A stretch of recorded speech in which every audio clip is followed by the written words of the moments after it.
I woke up the other morning and within 5 minutes, my brain had decided my business was failing, I'd let my son down, and nothing I tried had ever worked. And it felt like clarity, like I was finally seeing things honestly. But it wasn't. It was just my anxiety being very loud. And this happens to me on a regular basis. I wake up in anxiety, not arrive there through logic. So my brain runs a full audit of my life and finds failure everywhere. And the morning I'm talking about, I had unresolved sadness about my son, stress about ads and work not converting, a workshop coming up, and my brain collapsed all of it into one verdict: you are the problem. The thoughts sounded like analysis. You haven't sold anything. Who do you think you are? What's the point? But when I regulated and looked again, two of those things were real concerns that needed calm attention, and the rest was fear dressed up as honesty. So in this video, I'm going to break down why anxiety disguises itself as intelligence, how your brain merges separate problems into one overwhelming signal, and how to tell the difference between a real problem and a fear story. Because once you can spot the difference, you stop making decisions from inside the spiral, and that changes everything. So I'm going to walk you through 5 things in this video. First of all, why anxiety feels like clarity and why that's the trap. What actually happens in your body on those mornings. How the brain merges everything into one signal. How to spot the inner critic disguised as an advisor. And the one test that separates real problems from the fear stories. So when you're anxious, everything kind of feels urgent and specific. And your brain runs what feels like a full life audit and finds failure everywhere it looks. And it doesn't feel like panic, and that's part of the problem. It feels like you're being honest with yourself for once, like you've been hiding the truth and now you're finally seeing it. And the thoughts sound measured, like this isn't working, you can't do this, who do you think you are? But it's not analysis, it's a frightened nervous system wearing the suit of logic and reasonable behavior. And so that can be the real trick. Because we kind of like fall into the trap of, well, this sounds really reasonable, and yet that makes a lot of sense. And so we start to believe it as actual fact, when really it's just anxiety running the show. And one of the important things to remember is that you didn't get to this anxious place through logic. You might have had a situation that put you in it, or for me, quite often it's I wake up in it. So you woke up in anxiety and your body got there before your mind did. So your mind is now kind of like starting to think, oh, well, okay, well, maybe it's this and maybe it's that, and it's finding everything that it can think of. And what happens is morning cortisol can really spike. And so that's when it's at its highest, and that can have an impact on our moods, whatever's going on.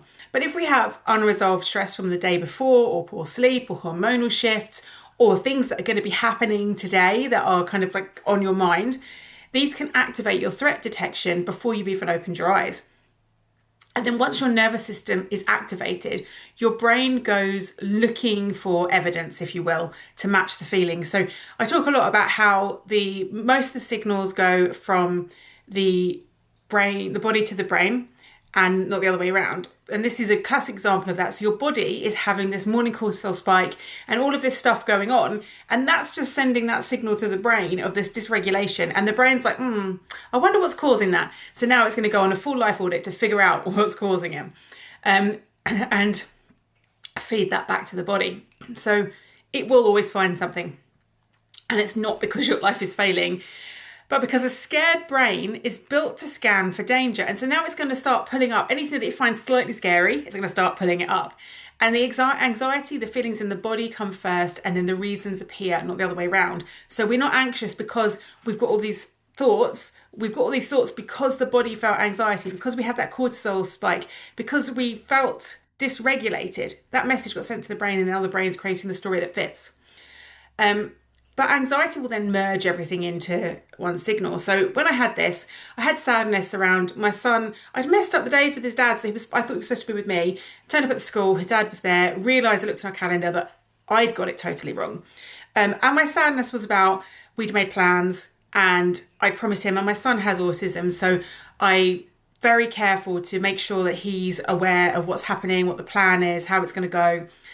And I hadn't prepared him for that, and hadn't prepared myself as well as a little bit of it.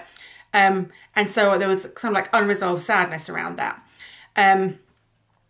and I was feeling stress in my business and other things that are happening in my life. It's kind of all landing on me at the same time, as well as waking up in the morning with that cortisol spike.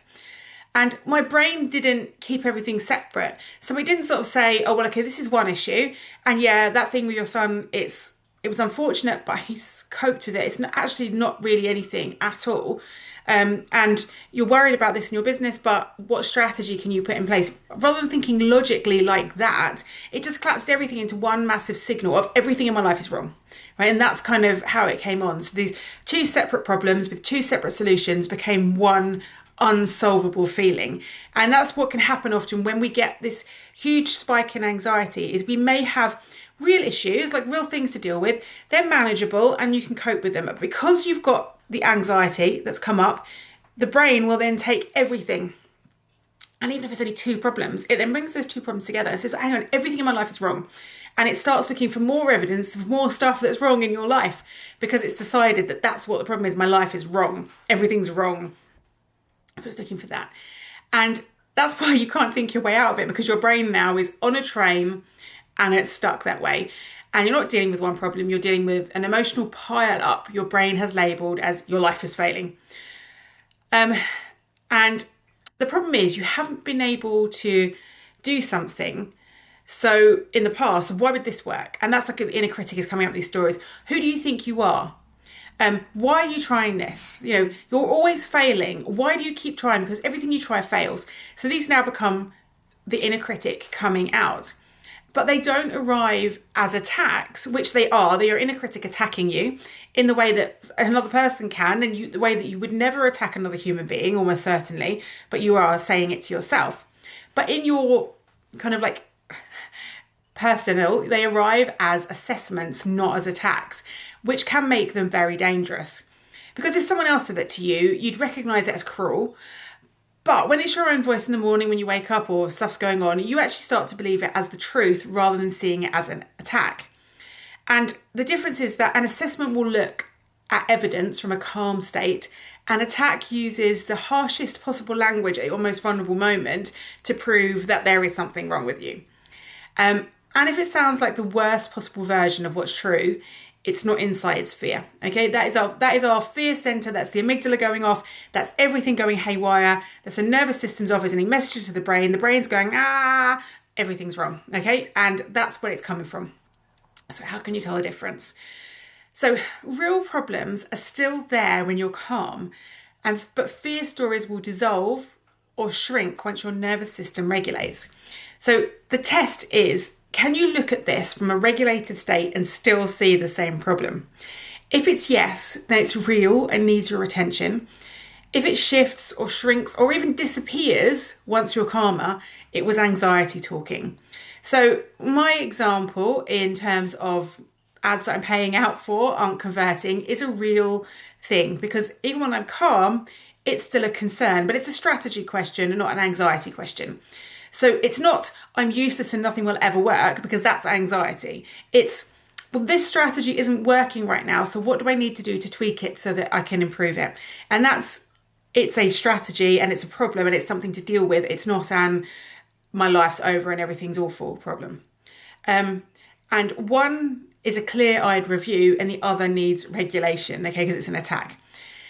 And you don't have to fix everything from inside the spiral. You just have to know you're in one, and then you can regulate yourself. And when we're doing this, we always would say, because your brain is going haywire and you think it's a brain problem, you think if you think and you think and you think a bit more, you'll be able to solve this problem. It doesn't work. So the best way to do it is come into your body, calm your body, regulate your body, make everything a bit safer and calmer in your body, and then go back to thinking about the problem and see how that feels then. Because you may notice that huge shifts have happened, and the only way you can actually deal with that problem is from that calm, regulated state. So we always regulate, then think, regulate and think. If we're trying to think from a dysregulated state, you're going to get dodgy answers. So if this resonated, remember to like and subscribe, because it helps me reach more people to hear this. And if you want to go deeper into nervous system work like this, I have a free group on school called the Somatic Reset Lab. And I would love to invite you in to come and discuss this and other things and all things nervous system.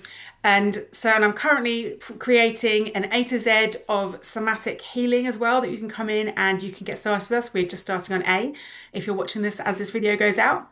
I'll put the link in the description, and I would love to see you on the inside.